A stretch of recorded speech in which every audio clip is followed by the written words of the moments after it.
Be that leader today who reaches out to grab the hand and says, I believe in you. I see who you can be.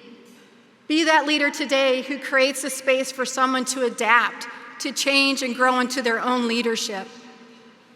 Be that leader that stands hand in hand with people who are having a hard time in hard places. Be that leader that believes in grace. Be that leader.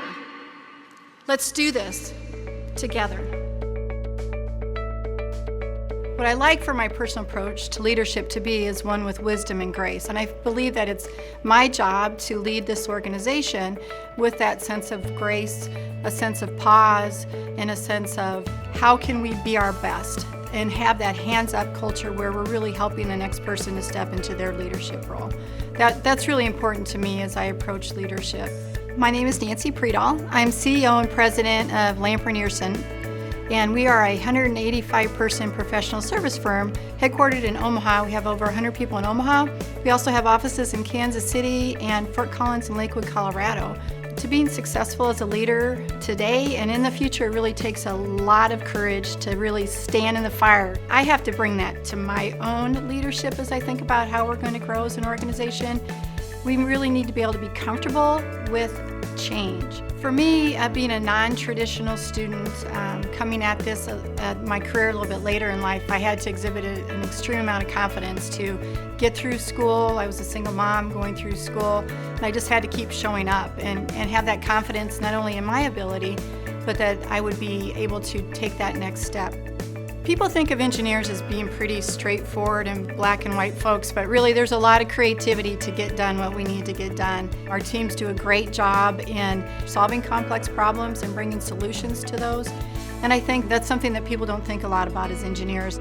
Being a female in a male-dominated industry, early in my career I believed that I needed to just kind of power through and fit in with what the men were doing, if you were. And I really learned that my power comes from not doing that, from really being myself and bringing my compassionate heart to the conversation and figuring out how to pause, be reflective in the moment if you can, to really bring your heart to the table, because so much more can happen in that environment than when we're all just kind of banging our heads against each other. And I think that happens in the built environment a lot too. There's a lot of things that need to happen very quickly, and there's not a lot of time for pause. So anytime you can do that, anytime you can ask your team to do that, I think that really is a benefit to the organization as a whole, and really the leadership style that I'd like to bring to the team.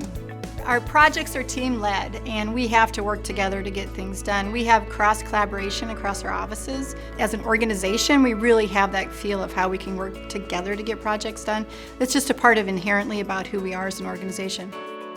I have spent quite a bit of time in an initiative called the Engineering Change Lab.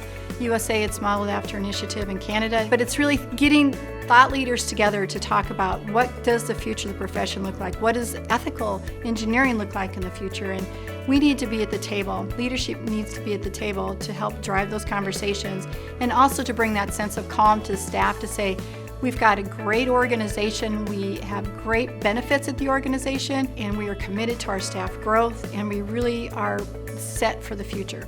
Leaders in Lamp Rynearson need to be energetic. We need to be willing to work hard, to show up prepared. That's really important to me.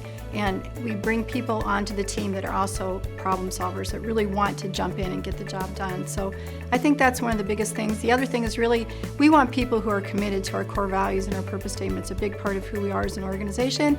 And we need people who value the same things on our team. And I think that with that and the onboarding process that we do, we really try to set it up for success from the get-go. It brings me a great deal of satisfaction to be able to not necessarily be in the driver's seat all the time, but be at the table and really see how we can move things forward together as a team.